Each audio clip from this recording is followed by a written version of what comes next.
Assalamualaikum warahmatullahi wabarakatuh. Nama saya Jan Fadila dari kelas 6A. Hari ini saya akan mendongeng tentang asal usul nama Tengger. Alkisah. Terdapat seorang raja Majapahit yang meninggalkan negerinya bersama sang permaisuri. Sang raja meninggalkan negerinya karena kalah dalam berperang. Mereka membangun sebuah gubuk yang letaknya tak jauh dari lereng Gunung Bromo. Tak lama setelah berpindah, sang permaisuri melahirkan seorang putri yang cantik. Tetapi berbeda dengan bayi-bayi lainnya, anak tersebut tidak sama sekali menangis. Karena hal tersebut, anak itu dinamai Roro Anteng. Anteng dalam bahasa Jawa berarti diam atau tidak banyak bergerak. Tak jauh dari kediaman mereka terdapat seorang pasangan suami istri yang masih keturunan Brahmana. Sang istri juga baru saja melahirkan seorang putra. Putra tersebut terlahir sehat dan segar. Oleh sebab itu, anak itu dinamai Joko Seger. Tahun berganti tahun, Roro Anteng dan Joko Seger tumbuh menjadi dewasa. Roro Anteng tumbuh menjadi gadis yang sangat cantik dan baik hati. Sedangkan Joko Seger tumbuh menjadi lelaki yang perkasa, gagah, berwibawa, dan tampan. Kecantikan Roro Anteng terdengar kemana-mana, hingga terdengar ke telinga Pompak Sakti. Pompak Sakti yang penasaran dengan rupa cantik Roro Anteng mendatangi kediaman Roro Anteng. Ia pun berkata, "Apakah benar kau bocah yang bernama Roro Anteng? Benar kata orang, rupamu sangat cantik dan patut untuk dipuji. Maukah kau menikah denganku? Jika kau menolak permintaanku, akan kubunuh semua warga yang ada di dusun ini," ucap Pompak Sakti tersebut.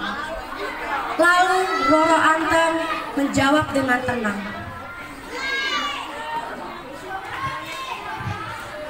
"Baiklah, aku bersedia menjadi istrimu apabila kau memenuhi satu syaratku, yaitu kau harus membuat lautan di puncak Gunung Bromo dalam waktu semalam. Jika kau tidak dapat melakukannya dalam semalam, maka aku tak sudi menjadi istrimu," jawab Roro Anteng. Mendengar jawaban dari Roro Anteng, Pompak Sakti itu pun tertawa terbahak-bahak.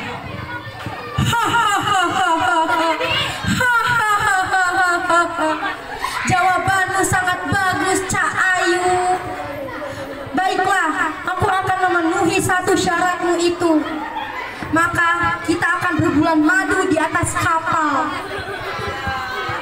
Kapan aku dapat mengerjakan syaratmu itu, Cak Ayu?"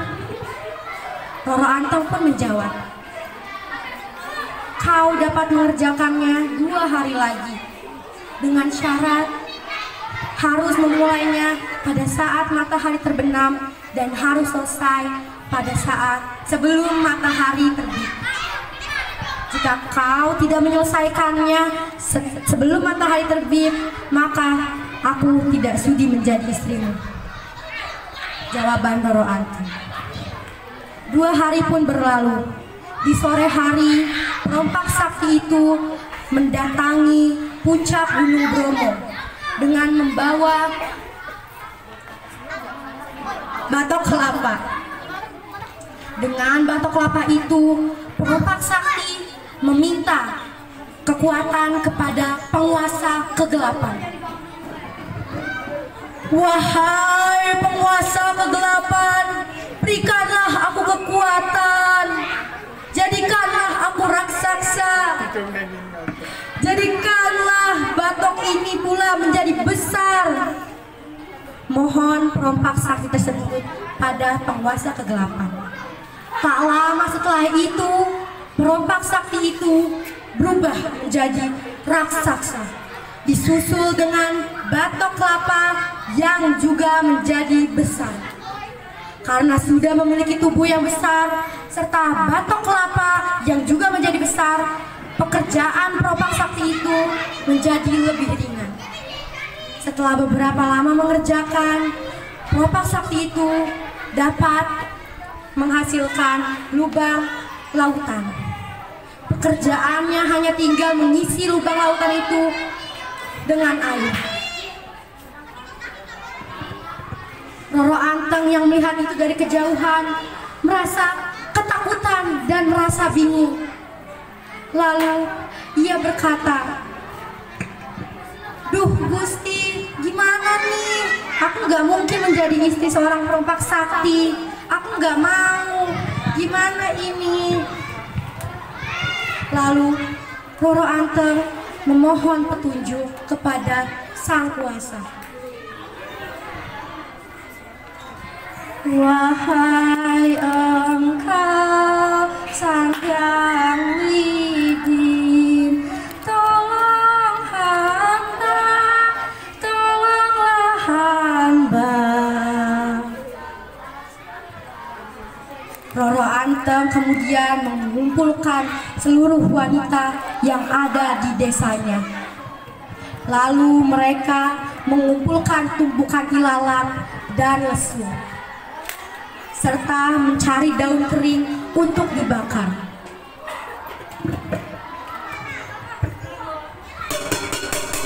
Ayo cepat, kumpulkan ilalangnya.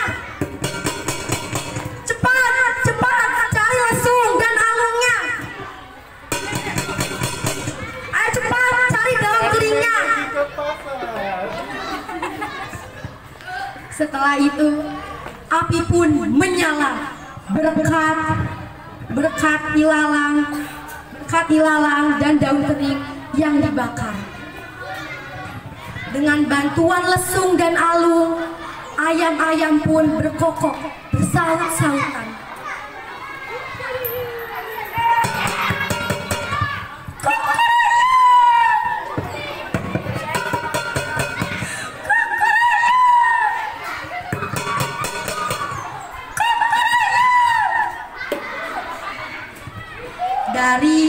Dari ilalang dan daun kering yang dibakar, serta bunyi dari lesung dan alung yang terdengar nyaring membuat ayam bersaut-sautan, terlihat dari jauh seperti matahari yang sudah terbit.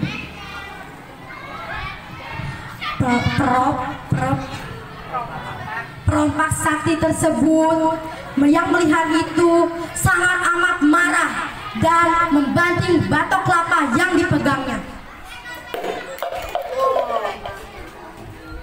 "Dasar tidak berguna, karena aku tidak dapat memperistri Roro Anteng. Benar-benar tidak berguna." Karena sangat amat marah, perompak sakti tersebut meninggalkan lautan yang belum jadi serta batok kelapa yang ia lempar.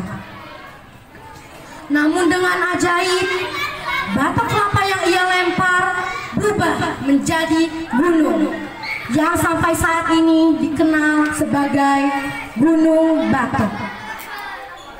Dan lautan yang belum selesai itu sampai saat ini bernama Lautan Pasir atau Segorong Wedi.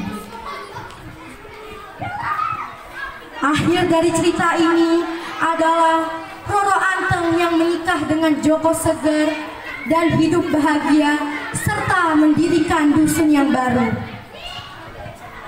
Sekian cerita yang saya bawakan.